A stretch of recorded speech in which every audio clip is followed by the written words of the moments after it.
ನಮಸ್ಕಾರ, ನಾನು Guru. Welcome back to the channel. ನಿಫ್ಟಿಲಿ ಇವತ್ತು ಮತ್ತೆ ನಮಗೆ 200 ಪಾಯಿಂಟ್ಗಿಂತ ಜಾಸ್ತಿ ಒಂದು ಫಾಲ್ ನೋಡೋದು ಸಿಕ್ಕಿದೆ. ಸೊ ಇವತ್ತು ನಾವು ಸೆಕ್ಟರ್ ವೈಸ್ ನೋಡೋದಾದ್ರೆ ನಿಫ್ಟಿ ಡಿಫೆನ್ಸ್ ಸೆಕ್ಟರ್ ಏನಿದೆ ಅದು 2%ಗಿಂತ ಜಾಸ್ತಿ ಒಂದು ಫಾಲ್ ನೋಡೋದು ಸಿಕ್ಕಿದೆ.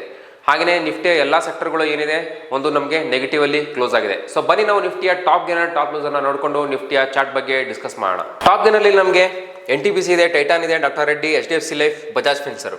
ಸೊ ನೋಡ್ತಾ ಇರ್ಬೋದು 1.59 ಇಂದ 0.26% ಒಂದು ಮೂವ್ ನಮಗೆ ನೋಡೋದು ಸಿಕ್ಕಿದೆ. ಸೊ ಟಾಪ್ ಲೂಸರ್ ಅಲ್ಲಿ ನಮಗೆ ಇಂಡಸ್ಇಂಡ್ ಬ್ಯಾಂಕ್ ಇದೆ, Bharti Airtel, Adani enterprises, Shriram finance, Tata motors. 3.32% ಇಂದ 2.43% ಒಂದು ಫಾಲ್ ನಮಗೆ ನೋಡೋದು ಸಿಕ್ಕಿದೆ. ಸೊ ಬನ್ನಿ ನಾವೀಗ ನಿಫ್ಟಿಯ ಚಾರ್ಟ್ ಹೋಗಿ ನಿಫ್ಟಿಯ ಚಾರ್ಟ್ ಬಗ್ಗೆ ಡಿಸ್ಕಸ್ ಮಾಡೋಣ. ಸೊ ನಾನು ಕೊಟ್ಟಿರುವಂಥದ್ದು ವೀಕ್ಲಿ ಟೈಮ್ ಫ್ರೇಮ್. ನೀವೊಂದು ಇಲ್ಲಿ ಅಬ್ಸರ್ವ್ ಮಾಡಿದ್ರೆ 24,400 ಏನಿದೆ ಈ ಒಂದು ಲೆವೆಲ್ ನಿಫ್ಟಿ ಒಂದು ಸ್ವಲ್ಪ ರೆಸಿಸ್ಟೆನ್ಸ್ ತಗೊಳ್ತಾ ಇತ್ತು ಪ್ರೀವಿಯಸ್. ಸೊ ನೀವು ಒಂದು ಅಬ್ಸರ್ವ್ ಮಾಡಿದ್ರೆ ಒಂದು ಮೂವ್ ಆದ್ಮೇಲೆ ಈ ಒಂದು ಲೆವೆಲ್ ಅಲ್ಲಿ ಹೋಲ್ಡ್ ಮಾಡ್ತಾ ಇತ್ತು. ಸೊ ಒನ್ಸ್ ಈ ಒಂದು ಲೆವೆಲ್ ಬ್ರೇಕ್ ಆದ್ಮೇಲೆ ಒಂದು 3 ಟೈಮ್ಸು ಈ ಒಂದು ಲೆವೆಲ್ಗೆ ನಿಫ್ಟಿ ಬಂದೋಗಿತ್ತು. ಇದು ನಾನು ಹೇಳ್ತಿರೋದು ವೀಕ್ಲಿ ಟೈಮ್ ಫ್ರೇಮ್ ಅಲ್ಲಿ. ಸೊ ಮತ್ತೆ ಈಗ ನೋಡಿದ್ರೆ ನಾವು ನಿಫ್ಟಿ 24,363 ಕ್ಲೋಸ್ ಆಗಿದೆ, 24,400 ಲೆವೆಲ್ ಬ್ರೀಚ್ ಮಾಡಿ ಕೆಳಗಡೆ ಕ್ಲೋಸ್ ಆಗಿದೆ. ಇದು ವೀಕ್ಲಿ ಟೈಮ್ ಫ್ರೇಮ್ ಅಲ್ಲಿ. ಸೊ ನೀವು ನೋಡ್ತಾ ಇರಬಹುದು ಕಂಟಿನ್ಯೂಸ್ ಆಗಿ ಒಂದು 6 ಕ್ಯಾಂಡಲ್ ರೆಡ್ ಆಗಿದೆ ವೀಕ್ಲಿ ಟೈಮ್ ಫ್ರೇಮ್ ಅಲ್ಲಿ. ಸೊ ನೀವು ಪ್ರೀವಿಯಸ್ ಅಲ್ಲಿ ಚೆಕ್ ಮಾಡಿದ್ರೆ ನಿಮಗೆ ಒಂದು 5 ಕ್ಯಾಂಡಲ್ಸ್ ಅಥವಾ 4 ಕ್ಯಾಂಡಲ್ಸ್ ನಿಮಗೆ ಕಂಟಿನ್ಯೂಸ್ ಆಗಿ ಸಿಗುತ್ತೆ, ಬಟ್ 6 ಕ್ಯಾಂಡಲ್ಸ್ ಸ್ವಲ್ಪ ಕಡಿಮೆ ಸಿಗುವಂಥದ್ದು. ಸೊ ಒಂದು ಅಷ್ಟು ನಮಗೆ ಬೇರಿಷ್ನೆಸ್ ನಮಗೆ ನೋಡೋದು ಸಿಕ್ತು ನಿಫ್ಟಿಯಲ್ಲಿ. ಸೊ ಬನ್ನಿ ಈಗ ನಾವು ಡೈಲಿ ಟೈಮ್ ಫ್ರೇಮಿಗೆ ಹೋಗೋಣ.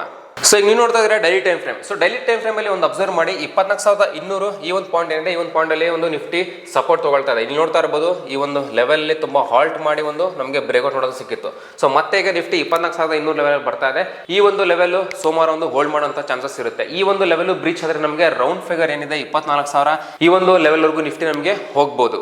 ಸೊ ನೋಡೋಣ, ಇನ್ನೂ ಒಂದು ಟ್ಯಾರಿಫ್ನ ಒಂದು ಕತೆ ಏನಿದೆ ಅದು ಇನ್ನೂ ಮುಗ್ದಿಲ್ಲ, ಇನ್ನೂ ಸಿಕ್ಕಾಬಟ್ಟೆ ಒಂದು ನ್ಯೂಸ್ಗಳು ಹರಿದಾಡ್ತಾನೆ ಇದೆ. ಸೊ ಇದು ಎಲ್ಲಿವರೆಗೂ ಸೆಟಲ್ ಆಗಲ್ಲೋ ಅಲ್ಲಿವರೆಗೂ ಈ ಥರದ ಒಂದು ಫಾಲ್ ಆ್ಯಂಡ್ ರೈಸ್ ನಮಗೆ ನೋಡೋದು ಸಿಗುತ್ತೆ ಎರಡೂ ಕಡೆ. ಯಾಕಂದರೆ ಏನಾದರೂ ಟ್ಯಾರಿಫಲ್ಲಿ ಮತ್ತೆ ಏನಾದರೂ ಅದು ಕಡಿಮೆ ಆಯಿತು ಅಂದರೆ ಸಡನ್ ಆಗಿ ಮತ್ತೆ ನಮಗೆ ಒಂದು ಅಪ್ ಸೈಡ್ ಸಹಿತ ನೋಡೋದು ಸಿಗುತ್ತೆ. ಹಾಗಾಗಿ ನಾನು ನಿನ್ನೆ ವಿಡಿಯೋದಲ್ಲಿ ಹೇಳಿದ್ದೆ ಅಗ್ರೆಸಿವ್ ಆಗಿ ಬೈಯಿಂಗ್ ಸೈಡ್ ಅಥವಾ ಸೆಲ್ಲಿಂಗ್ ಸೈಡ್ ಹೋಗೋದಕ್ಕೆ ಹೋಗಬೇಡಿ, ಈ ಒಂದು ಟ್ಯಾರಿಫ್ನ ಗೊಂದಲ ಏನಿದೆ ಇದು ಇನ್ನೂ ಮುಗ್ದಿಲ್ಲ ಅಂತ. ಸೊ ನೋಡೋಣ, ಇದು ಇಲ್ಲಿಂದ ಮತ್ತೆ ಮೇಲೆ ಹೋಗುವಂಥ ಚಾನ್ಸಸ್ ಏನಿದೆ ಅದು 24,600 ಏನಿದೆ ಈ ಒಂದು ಲೆವೆಲ್ ಏನು ನೋಡ್ತಾ ಇರ್ಬೋದು, ಹೋಲ್ಡ್ ಮಾಡಿ ಇಲ್ಲಿಂದ ಬಿದ್ದಿರುವಂಥದ್ದು. ಸೊ ಈ ಒಂದು ಲೆವೆಲ್ ಒಂದು ಕ್ರಾಸ್ ಆಯಿತು ಅಂದರೆ 24,600 24,500 ಲೆವೆಲ್ ಬ್ರೀಚ್ ಆಗಿ ಮೇಲೆ ಹೋಗಿ ಸ್ಟಾರ್ಟ್ ಆದರೆ ಮತ್ತೆ ನಾವು ಒಂದು ಅಪ್ಸೈಡ್ ನೋಡ್ಬೋದು, ಒಂದು ಒಳ್ಳೆ ಮೂವ್ ನಮಗೆ ಸಿಗ್ಬೋದು.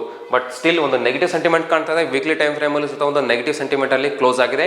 ನಿಯರ್ ಬೈ 24,000 ಲೆವೆಲ್ಗೆ ಬರೋ ಥರನೂ ಸಹಿತ ನಮಗೆ ಕಾಣಿಸ್ತಾ ಇದೆ. ಸೊ ಹೋಪ್ ನಿಮ್ಗೆ ಇದು ಅರ್ಥ ಆಯ್ತು ಅಂತ ಅನ್ಕೊಳ್ತೀನಿ. ಸೊ ಒಂದು ಯಾವುದೇ ಅಗ್ರೆಸಿವ್ ಬೈಯಿಂಗ್ ಸೆಲ್ಲಿಂಗ್ನ ಹೋಗದೆ ಸ್ವಲ್ಪ ಅಬ್ಸರ್ವ್ ಮಾಡ್ತಾ ಇರಿ, ಸೇಫ್ ಆಗಿರಿ.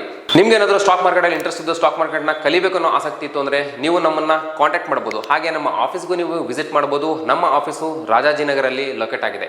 ನಾನು ಸಿಗ್ತೀನಿ ಮುಂದಿನ ವಿಡಿಯೋದಲ್ಲಿ. Thank you.